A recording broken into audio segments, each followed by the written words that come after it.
Hey guys, what's up? Another day in the garage, and we're gonna finish the Cougar House Fab Super Duty IFS K-member today. Stay tuned.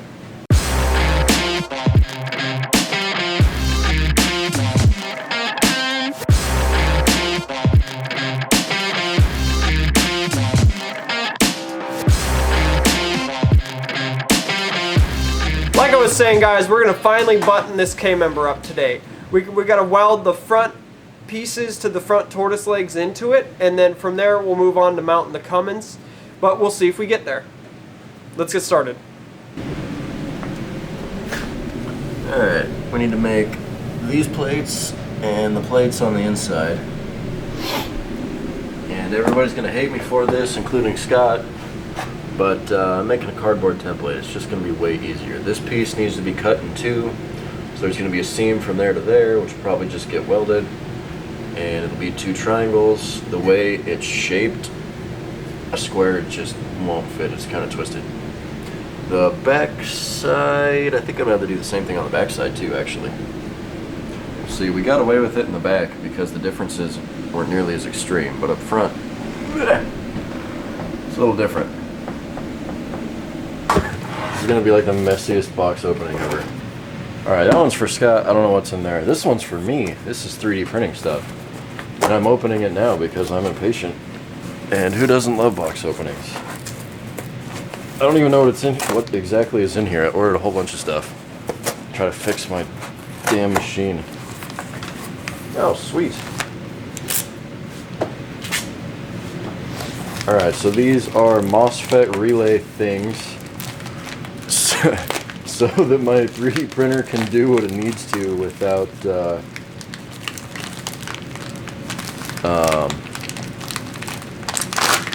dying, for lack of a better term.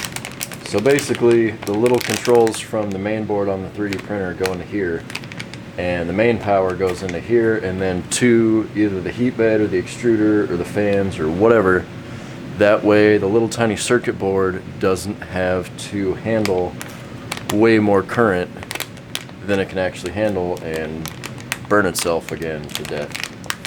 So, yeah, this is sweet. This will keep my printer alive. And I'll probably be able to do more advanced materials more easily, because right now, getting up to those temperatures on my printer, it's a struggle. It takes forever, and it takes a whole lot of energy. So this will make it easier. Nice little heat sink. Those actually look pretty decent, you know.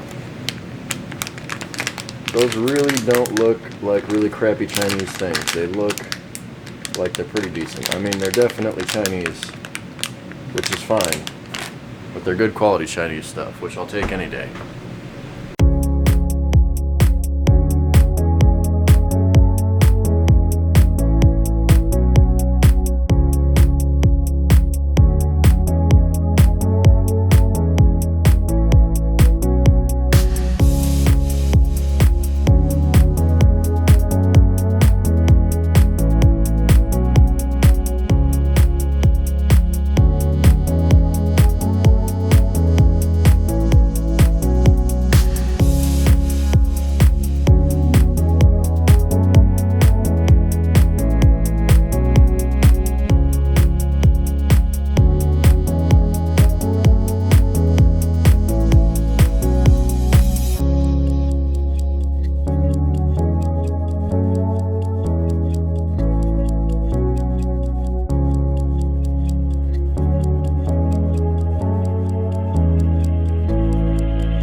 go, guys. We finished up the K-member mostly today. We only have to weld the outer pieces on the front tortoise legs. It just took us a little longer to do the inner ones because they had to be like bent like this, if that makes any sense. But you guys could see in the B-roll there, that's how they sit together. Is multiple angles going together in one spot there. So that's why it took us a little longer to make those. But tomorrow, guys, we'll come in here, we'll make the outer pieces really quick, and then we'll finally drop the Cummins back in it.